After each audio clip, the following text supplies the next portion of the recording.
Hey everybody, Pacers insider Dustin Dopirak, Colts insider Nate Akins, who's been helping us out during these NBA finals. And this ends in the most brutal way that you could possibly imagine it happening. Obviously, the idea of the Pacers losing in a Game 7, there's not a whole lot of shame in that, considering the season, considering how unlikely it was that they would be here. But the worst possible news you could get, basically, is what sort of seems to be coming out of this one. Obviously, we don't have formal diagnosis yet, but you certainly saw Tyrese Haliburton go down in the first quarter of this game and not come back. Obviously, he went into this with a calf strain. It is a right lower leg injury, and John Haliburton apparently told Lisa Salters during the broadcast that it was an Achilles injury. So generally, we don't find out if it's a tear until a day later, usually when they have to go through an MRI and start the process of creating surgery and whatnot. This is the third Achilles tendon tear that a Indiana Pacer has suffered this season, but the first one since November, when James Wiseman and then Isaiah Jackson suffered those injuries, and obviously they didn't return for the rest of the season. So obviously brutal on so many levels. Talking about your franchise player, not just your best player, but the heart and soul of this team, as a few of these guys have said. They got the man who sort of drives the entire ethos. Basically the man this team was built around, and sort of he creates their style of play. He creates their personality, and as you can imagine, when this one ends, it was really like a funeral in there. Like, you say that like every time that a team loses its last game, like there is some level of quality like that, and then eventually they kind of like get over it and get past it and think of all the good things. But the way this one ended, it really did feel like that was what we saw. In there, it looked a lot like, like the hallway outside looked like a hallway at a funeral home, like as much as I've ever seen it in sports. What was your kind of read and take on all that, Nate? Yeah, it's hard to imagine that at a stage this big where you knew the emotions were going to be so high, win or lose either way, that there could be a double whammy, that there could be something that would make the loss so much worse than just a loss. And then This is it. Is this injury to Tyrese Haliburton, who's not only one of the players, but the player, the star, the face of the franchise, the heart and soul. These are the type of words these guys were saying in the locker room as much as they could get it out. And so it's like, this creates the ultimate what if. The players were going to say that because they have to live with how they played when he went out. But it does. I mean, everything about how they got here, how they were going to finish this off was about Tyrese Haliburton. He comes out, he has 3 threes. It's tied 16-16. He looked great. It's a Game 7, like anything can happen. Stars win, and your star looked like the star, and then everything's different from there. And they held it together for a half, basically. They went into halftime with the lead, and that's the resilient Pacers. But ultimately, this mission was always going to be about following Tyrese Haliburton, and it just goes to show you that, when they decided to play him on the calf injury just a couple games ago, when they debated shutting him down, the only shot they had to win this was to have him go as far as he could go with it. He took it all the way to Game 7, a hot starting Game 7.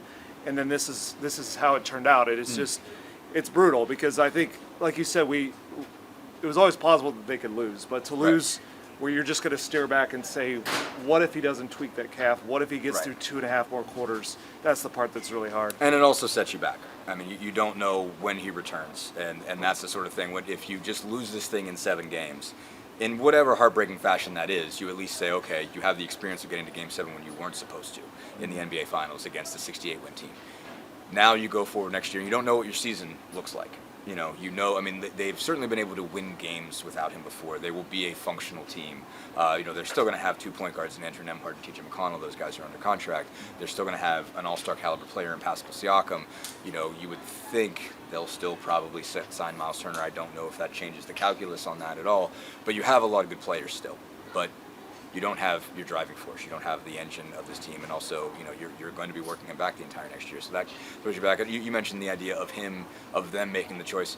You do have to remember, he made a choice. Tyrese, I literally asked him flat out before Game 6, I'm like, did you get information that told you that you didn't have to worry about this turning into something bigger? And he said, no, I didn't get that. And so this was a calculated risk. He went into this thinking, that he just did not want to think that he didn't try. With the NBA Finals on the line, with the championship on the line, he didn't want to be able to have to watch that and know that he wasn't a part of it, and know that he didn't give it a go. So he was driven by this, and he had obviously spent the last however many days in sort of constant treatment on this thing. I think the tough part was he looked better, and I wonder if that's what ultimately kind of leads to the injury is him sort of feeling more confident on it, where it seemed like Game 6, he was extremely careful with the way he played. He wanted to see, okay, what can I do, what can't I do, and he was driving a very similar spot on the floor to where he fell the other night with he strained the calf in the first place.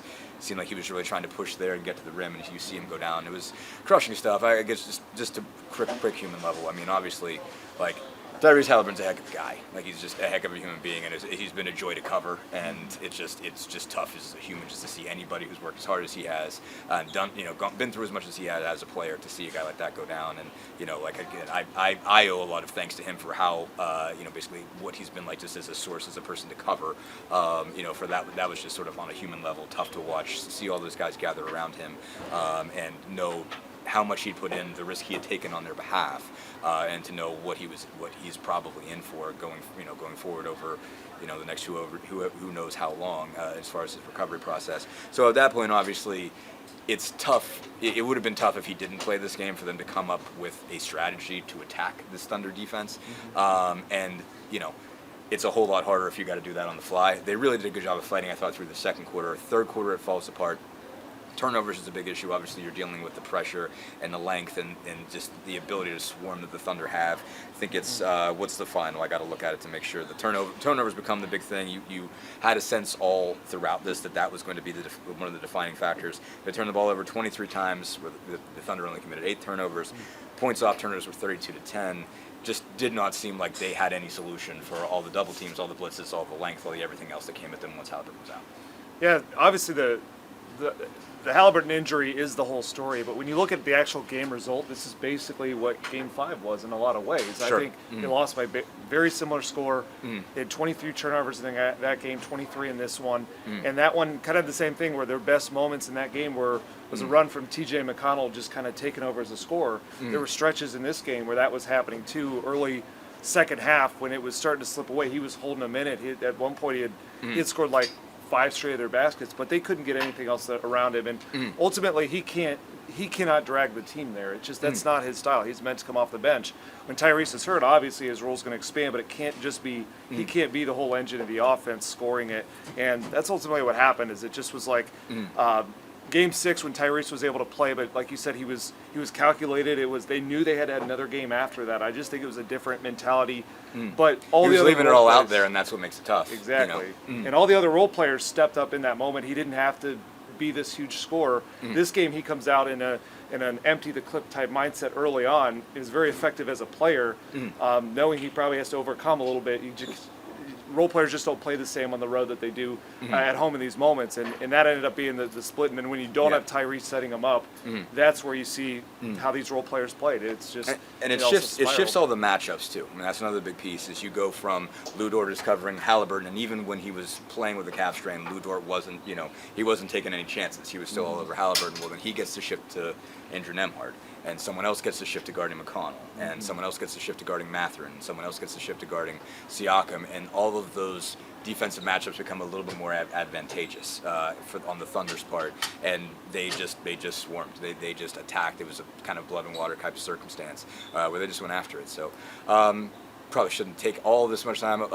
Brutal loss in this one, obviously. An incredible season, and they've certainly accomplished a lot, becoming the first Pacers team to get to the NBA Finals since 2000, just the second in their history. There was a lot of mountains that they climbed that had not been climbed in a long time, and there will be value for that in the future. It is just, I think, in the less immediate future than people would have expected, and there's just certainly, obviously, some tough times that they're going to have to hang through. But thanks again, everybody. Thanks for watching these. Thanks for hanging with us. Thanks for reading all the coverage and whatnot. We really appreciate it. Thanks for everybody who's helped out on these things over the course of this season, and thanks to the team for how they've made it easy to cover them and from a professional standpoint. So I just want to say appreciate everybody. Thanks so much. There will certainly be a lot of coverage coming on at the end of going forward in the end of the season, but thank you guys.